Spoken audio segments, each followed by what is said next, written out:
Bismillahirrahmanirrahim. Assalamualaikum warahmatullahi wabarakatuh.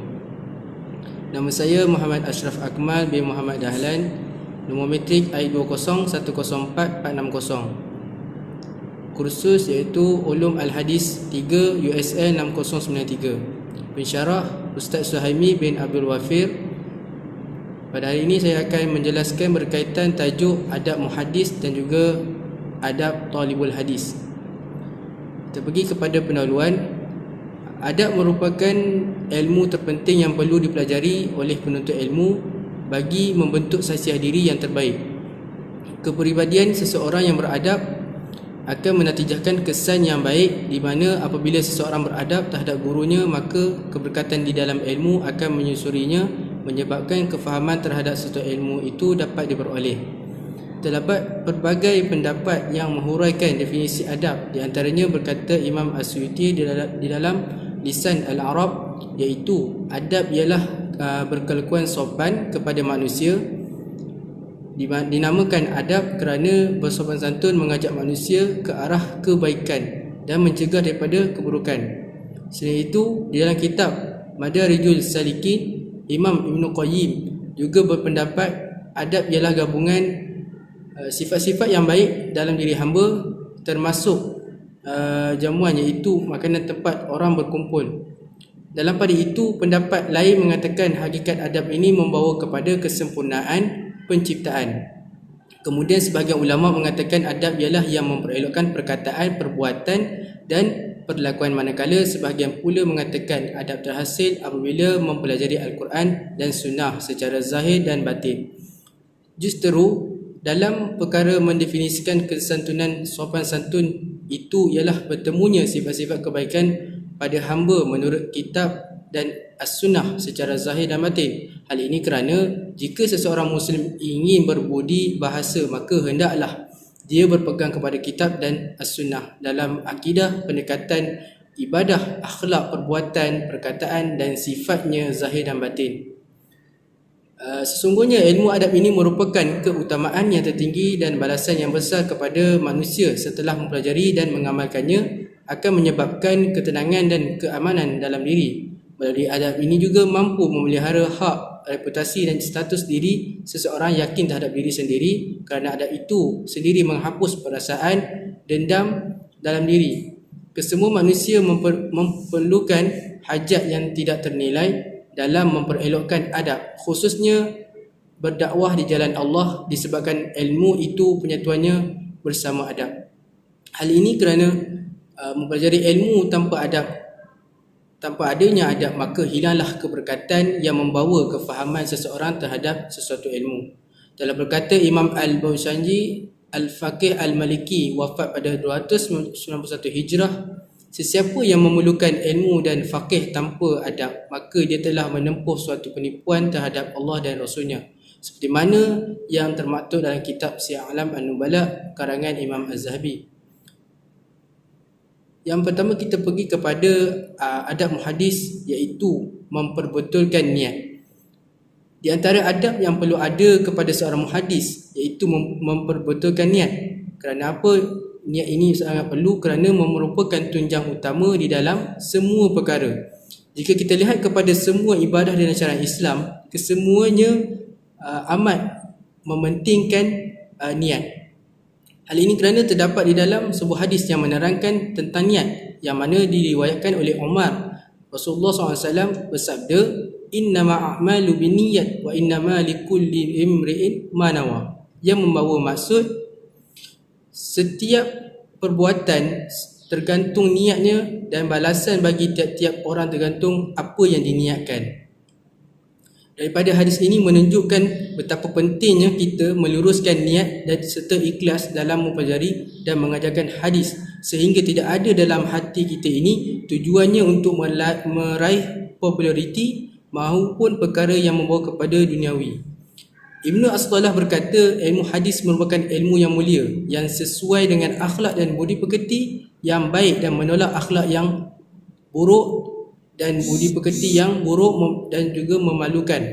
Ini adalah ilmu akhirat dan bukanlah merupakan ilmu yang kepada keduniaan semata-mata.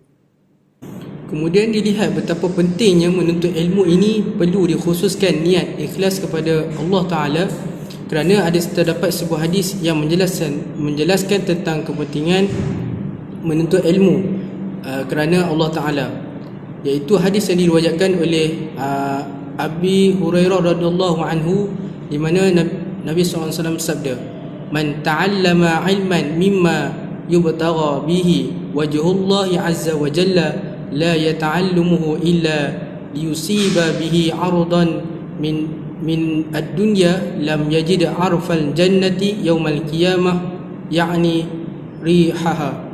Yang membawa maksud dari Abu Hurairah, ia berkata, Rasulullah SAW bersabda, barang siapa mempelajari sesuatu ilmu yang seharusnya kerana Allah Azza wa Jalla, namun ia tidak mempelajarinya kecuali untuk mendapatkan sebahagian dari dunia, maka ia tidak akan mendapatkan baunya syurga pada hari kiamat. Hadis yang diriwayatkan oleh Abu Daud, Ibnu Majah, Ahmad dan juga Ibnu Hibban. Yang kedua, bersikap dengan yakin dalam menyampaikan hadis. Seorang muhadis tu perlu ada dalam dirinya keyakinan menyampaikan hadis, yang mana hadis tersebut adalah berasal daripada Rasulullah sallallahu alaihi wasallam. Kerana perkara yang disampaikan bukanlah daripada Rasulullah SAW adalah sesuatu yang dilarang. Perkara ini jika dilakukan adalah sesuatu yang membawa kepada dosa besar. Terdapat sebuah hadis yang menjelaskan tentang menyampaikan sesuatu yang bukannya daripada Rasulullah SAW, seperti mana yang diriwayatkan, iaitu haddatsana Abu Nuaim haddatsana Sa'id an bin Ubaid an Ali bin Rabi'ah an Al-Mughirah radhiyallahu anhu qala sami'tu an-nabi sallallahu alaihi wasallam yaqulu in kadhiban alayya laysa kakadhibi ala ahadin man kadzaba alayya muta'ammidan falyatabaw maq'adahu min an-nar. Yang bermaksud telah menceritakan kepada kami, Abu Nuaim telah menceritakan kepada kami Sa'id bin Ubaid dari Ali bin Rabi'ah dari Al-Mughirah radhiyallahu anhu berkata, aku mendengar Nabi SAW bersabda, sesungguhnya berdusta kepadaku tidak sama dengan orang yang berdusta kepada orang lain. Barang siapa yang berdusta atas namaku dengan sengaja, maka hendaklah dia bersiap-siap mendapat tempat duduknya di neraka. Hadis yang diriwayatkan oleh Sahih Bukhari. Perkara ini menjelaskan bahawa tanggungjawab penting seorang muhadis apabila mempelajari ilmu hadis hendaklah disampaikan kepada umat Islam.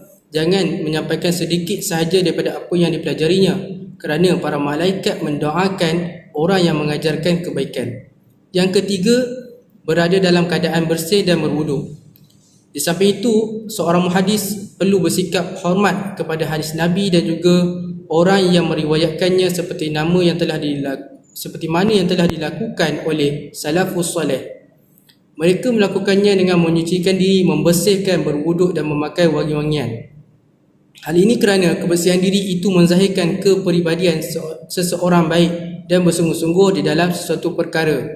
Sebagai contoh, berwuduk ketika mana ingin membaca hadis Nabi atau menyampaikannya kepada orang lain. Perkara ini bukanlah sesuatu yang wajib, akan tetapi sebagai tanda cinta dan hormat kita kepada Nabi SAW.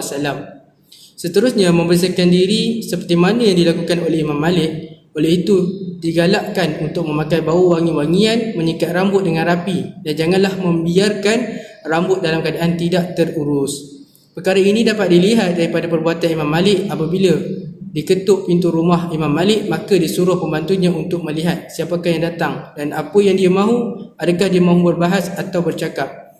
Jika mereka berkata ingin bertanya, dia akan keluar menemui mereka dan menjawabnya. Dan jika mereka berkata tentang hadis, beliau segera mandi, mencuci, membersihkan dan mewangikan, menyikat rambutnya, memakai pakaian terbaiknya, memakai serban, memasangkan kerusi untuknya dan duduk untuk bercakap. Yang keempat, mempersiapkan diri dengan pelbagai keutamaan. Selanjutnya, persediaan seorang muhadis adalah dengan melihat keutamaan dalam keilmuan di dalam syariat Islam. Hal ini disebabkan ilmu syariat adalah ilmu mulia yang selaras dengan akhlak mulia dan perangai yang baik. Ilmu tersebut menuntut pencarinya agar memiliki sifat istiqamah dan perilaku yang baik. Dalam hal ini, ilmu hadis adalah ilmu yang paling berhak untuk menuntut semua itu. Dalam erti kata lain, seseorang muhadis perlu melebihi orang lain sebagaimana yang dilakukan oleh ulama hadis terdahulu. Yang kelima, muhadis hendaklah menjadi penasihat kepada pelajar. Sebagai seorang muhadis perlu memberi bimbingan kepada pelajar dengan menjelaskan perkara yang memberikan manfaat dan menjelaskan perkara yang membawa kepada kemudaratan. Hal ini kerana pembelajaran hadis memerlukan kepintaran yang tinggi dari segenap ilmu hadis seperti ilmu jarh wa ta'dil, ulum hadis dan lain-lain untuk mengetahui darjat sesuatu hadis. Sebuah hadis menerangkan tentang kepentingan nasihat di kalangan umat Islam, khususnya pelajar, seperti mana riwayat Tamim Ad-Dari berkata bahawa Nabi SAW bersabda, agama itu adalah nasihat. Kami bertanya, nasihat untuk siapa? Beliau menjawab, untuk Allah, kitabnya, rasulnya dan para pemimpin kaum muslimin serta kaum muslimin seluruhnya. Kemudian pula Jarir Al-Bajili radhiyallahu anhu berkata, saya berbaiat dengan Rasulullah SAW untuk mendengar dan mentaatinya dan menasihati setiap muslim. Selanjutnya, Imam Al-Hafiz Az-Zahabi dalam Al-Mau'izah, di antara adab muhaddis, sesungguhnya tidak menipu orang yang baru belajar, bahkan tetapi membimbing mereka kepada perkara yang penting, kerana agama itu adalah nasihat. Kemudian kita pergi kepada perkara yang kedua, iaitu adab talibul hadis. Yang pertama, mengikhlaskan niat ketika menuntut ilmu. Sebagai seorang penuntut ilmu, hendaklah menghadirkan rasa ikhlas pada diri dengan memperbetulkan niat kerana Allah, bukannya tujuan untuk mendapatkan kemewahan atau kemasyhuran ketika di dunia. Sepatutnya meminta dan memohon kepada Allah agar dikurniakan taufik dan hidayah agar menuntut ilmu semata-mata kerana Allah. Firman Allah SWT dalam surah Al-Bayyinah ayat yang kelima, A'udzubillahi minasyaitonirrajim, wa ma umiru illa liya'budullaha mukhlishina lahuddin hunafa'a wa yuqimus salata wa yu'tuz zakah wa dzalika dinul qayyimah. Yang membawa maksud, padahal mereka tidak diperintahkan melainkan supaya menyembah Allah dengan mengikhlaskan ibadat kepadanya, lagi tetap teguh di atas tauhid, dan supaya mereka mendirikan sembahyang serta memberi zakat, dan yang demikian itulah agama yang benar. Niat yang baik tujuannya mempelajari ilmu hadis adalah untuk menghilangkan kejahilan yang ada pada dirinya. Sebaik saja memperoleh ilmu pengetahuan yang tinggi, hendaklah menyampaikan kepada umat Islam yang lain dengan memerintahkan terhadap perkara yang baik. Ibnu Majah meriwayatkan hadis dalam kitab sunannya dengan sanad yang baik, iaitu yang diriwayatkan oleh Abi Hurairah radhiyallahu anhu.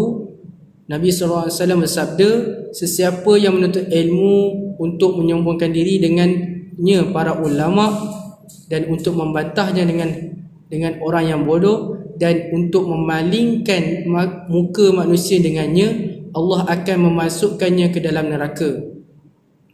Perkara yang kedua iaitu memelihara kebaikan akhlak dan adab. Seorang penuntut ilmu hendaklah dia menggunakan adab yang indah dan adab yang mulia apabila bertemu dengan gurunya. Oleh itu, ketika dalam majlis menuntut ilmu, maka hendaklah dia merendahkan diri, baik hati, mempercantikkan ucapan, baik budi pekerti, menerima teguran, ikhlas dalam janji, sabar dalam diri, redha dan tidak mempedulikan hal orang lain, dengan menyibukkan diri dengan sesuatu yang berfaedah seperti bertanya, beribadat dan belajar, berakhlak dengan baik. Jika berkemampuan, maka hendaklah berakhlak seperti mana akhlak para nabi dan juga akhlak yang termaktub di dalam as-sunnah setakat mana yang dapat dilakukan.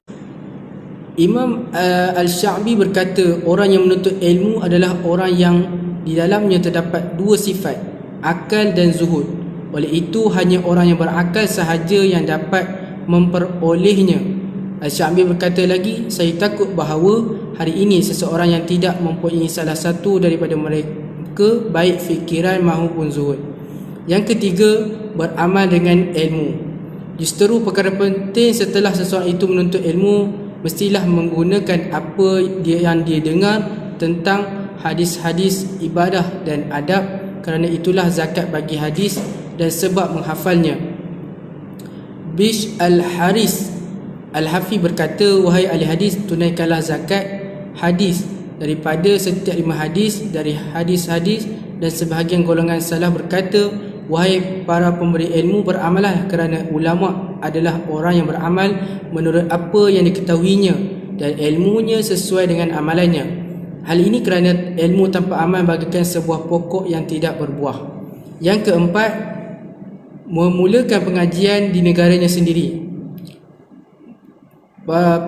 Pengutamaan kepada pelajar menuntut ilmu di negeri sendiri adalah lebih baik berbanding mengembara ke negara lain, disebabkan faktor-faktor dalam, iaitu pengukuhan ilmu dalam diri seseorang pelajar perlu ada sebagai bekalan di tempat lain.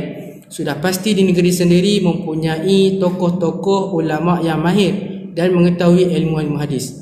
Al-Hafiz Ibnu Katsir berkata dalam Ikhtisar Ulumul Hadis, hendaklah pelajar itu bersegera mendengar yang lebih tinggi di negaranya sendiri, dan jika dia memahami, berpindahlah ke negara yang terdekat dengannya atau lebih jauh yang terdapat di negara-negara dengan mengembara.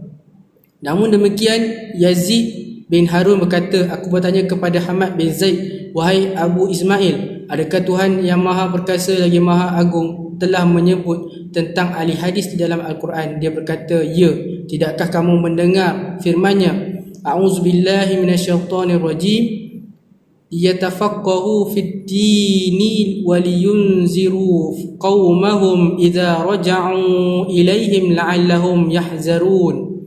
Yang bermaksud supaya mereka dapat mengajar kaumnya yang keluar berjuang apabila orang-orang itu kembali kepada mereka. Mudah-mudahan mereka dapat berjaga-jaga dari melakukan larangan Allah. Surah At-Taubah ayat yang ke-122. Yang kelima, bersungguh-sungguh dalam menuntut ilmu. Sementara itu, sebagai seorang pelajar perlu menanamkan di dalam diri semangat menuntut ilmu walau apa pun yang berlaku. Hal ini kerana ilmu yang dipelajari pada hakikatnya amatlah sedikit, melainkan ilmu Allah SWT yang maha luas. Firman-Nya dalam surah Al-Isra ayat yang ke-85, a'udzubillahi minasyaitonirrajim, wa ma utitum minal ilmi illa qalila, yang membawa maksud, dan kamu tidak diberikan ilmu pengetahuan melainkan sedikit sahaja. Seperti mana Al-Hasan bin Mansur Al-Jassas berkata, aku bertanya kepada Ahmad bin Hanbal, berapa lama seseorang itu akan menulis hadis? Dia berkata, sehingga dia mati. Hal ini menunjukkan bahawa seorang pelajar hadis perlu menuntut ilmu sehingga akhir hayatnya. Kesimpulan daripada adab muhadis dan juga adab talibul hadis, apa yang dapat kita pelajari bahawa kepentingan adab merupakan tunjang utama kepada keberkatan di dalam menerima sesuatu ilmu. Hal ini kerana tidak kira sama ada muhadis maupun pelajar hendaklah mengutamakan adab sebagai perisai pada diri sendiri. Apabila seorang itu tidak mempunyai adab dalam dirinya, maka unsur-unsur yang tidak baik akan menguasai dirinya, dan seperti riak, takabur, sum'ah dan sebagainya. Sebagaimana yang dapat kita lihat di dalam surah Al-Baqarah ayat yang ke-34, Allah SWT merakamkan peristiwa di mana Iblis enggan mengikuti perintah Allah SWT untuk sujud kepada Nabi Adam sebagai tanda hormat. A'udzubillahi minasyaitonirrajim. Wa idz qulna lil malaikati isjudu li adama fasajadu illa iblis aba wastakbara wa kana minal kafirin. Yang membawa maksud, dan ingatlah ketika kami berfirman kepada malaikat, tunduklah, beri hormat kepada Nabi Adam. Lalu mereka sekaliannya tunduk memberi hormat melainkan iblis. Ia enggan dan takbur dan menjadikan ia dari golongan yang kafir. Surah Al-Baqarah ayat 34. Oleh itu, dalam surah ini menjelaskan tentang sifat di mana takbur dan juga sombong merupakan perkara di antara akhlak yang tidak baik. Oleh itu, keberkatan sesuatu ilmu itu akan diperoleh dengan adanya adab. Maka latihan demi latihan perlu dipraktikkan agar setiap kelakuan pada kehidupan seharian terbentuk dengan kesopanan adab. Dengan ini, kehidupan akan terasa tenang di samping Allah Subhanahu Wa Taala meredai orang yang berilmu dan beradab dengan akhlak yang mulia sebagaimana mulianya akhlak Rasulullah sallallahu alaihi wasallam. Jadi setakat ini sahaja daripada saya. Sekian, Assalamualaikum warahmatullahi wabarakatuh.